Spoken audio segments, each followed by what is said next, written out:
Before we get into today's Maynard Legacy episode featuring an all-new The Wild, Miday's Maynard Breakdown, and Showin', we want to say congratulations to Carly Ryder. The Maynard Legacy segment, Remember Your Roots, created, produced, and edited by Carly, recently won third place at the 2022 Massachusetts Art as Activism Film Festival.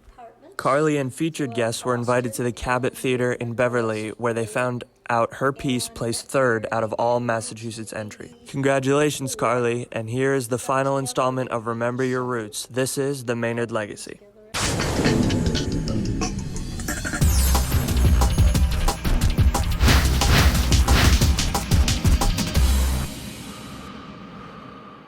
Well, in the meantime, a man had heard about what was happening at the State House. He was from New York and he was a producer, and he thought, this could make a movie. So he came to the State House. A woman approached from the Boston Globe and said, do you mind if we follow you around? And we said, sure. The next day in the Boston Globe, full page, proponents on the top with our picture, opponents on the bottom, and some people who were very much against it. This man who was at the State House saw the article. Well, my philosophy was, if we can educate people, I'll talk to them. If we can change minds, I'll talk to them. He came down with a crew, just like yourself, and interviewed us. And they ended up selecting 6 couples. We were like the senior couple. I don't remember all of the details, but they chose 6 different couples in different situations and followed us around.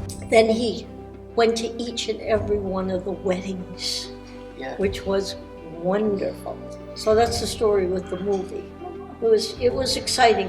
One particular incident, the Supreme Court said that we could start getting married 6 months afterwards, which meant May 17th, 2004.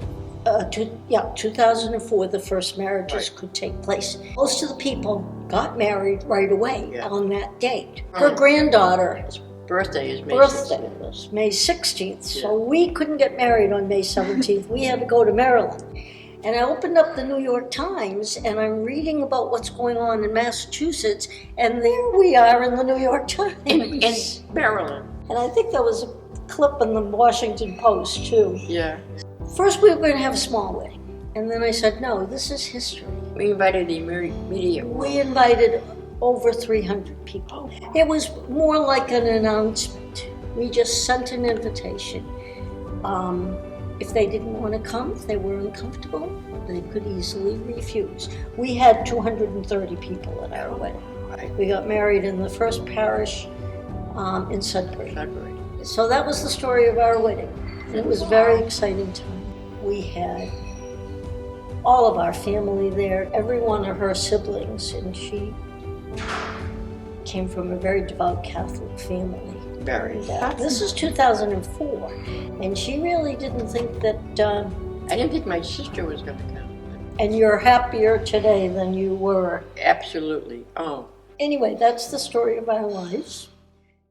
If you travel to a small town in southwest England, a strange yet popular competition takes place every year, cheese rolling. I'm your host, Amani Committee, and welcome to this episode of The Wild.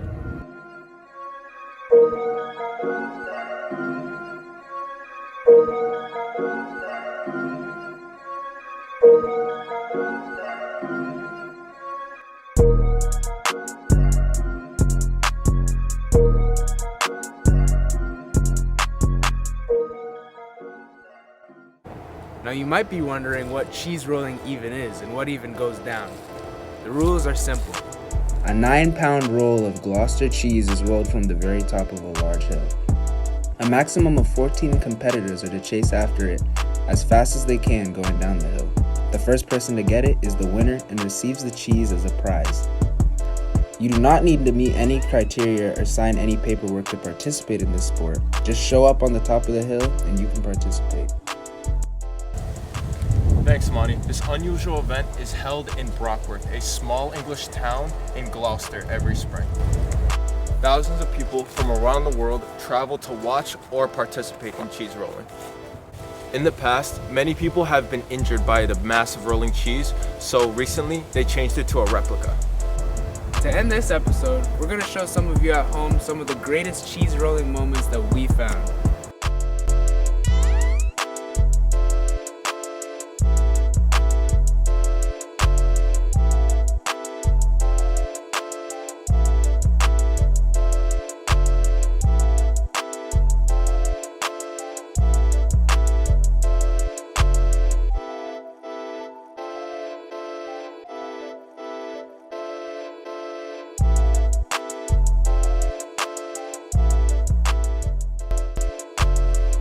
Thank you for watching this week's episode of The Wild. Be sure to tune in next week.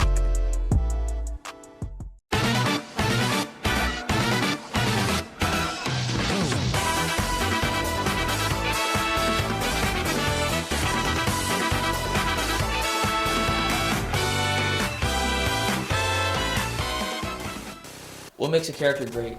Is it the writing, the development, the acting?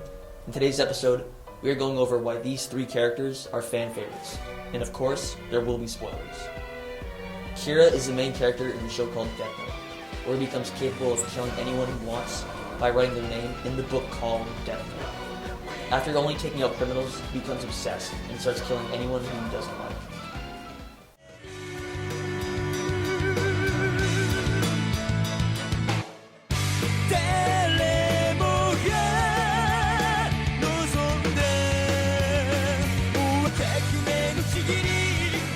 Next we have Lausch, who wants to cleanse the world of all the inferior people. He starts off by killing his own father. He does not have a lot of character development, but his narcissistic personality and intelligence makes him a great character.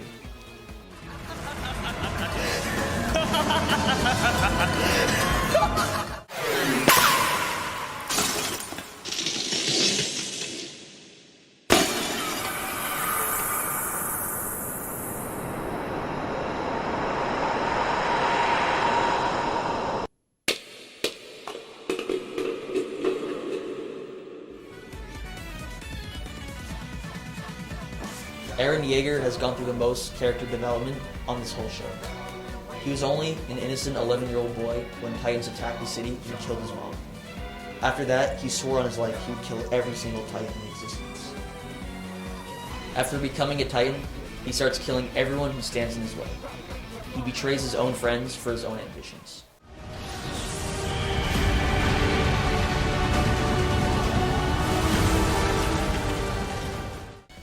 That's all for showing. Thank you for watching, and now back to the studio.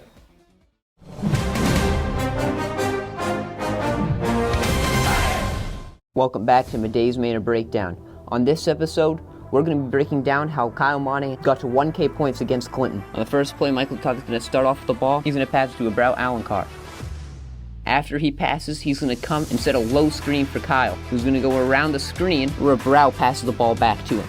There's the pass. Here comes Satavi, who sets a screen. Because Clinton is in a man defense, the Clinton defender who starts out here has to go around the screen, creating a wide open pass. However, the pass from Alencar is a little bit wide. Luckily, Kyle's going to be able to recover the ball. Michael Satavi is going to come and set a screen. When he sets the screen, the defender guarding Kyle is going to sink to try to get underneath the screen, and the center is going to come up in case Kyle comes around. Kyle's going to use this to his advantage by acting like he's going to go around the screen, and then he's going to settle and take a three-pointer. There's the screen. He's going to get his defender to go underneath, and it creates enough space for him to hit the shot. The next possession, Maynard's going to come out in what's known as a 2-3 zone defense, which means they're going to have 2 defenders high and 3 defenders low.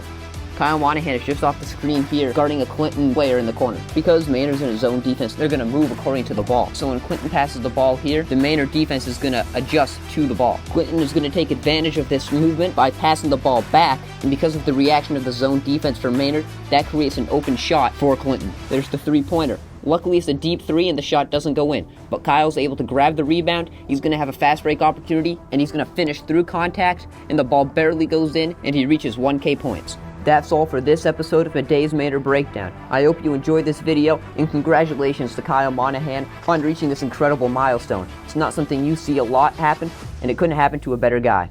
Thank you for watching, and I'll see you next episode.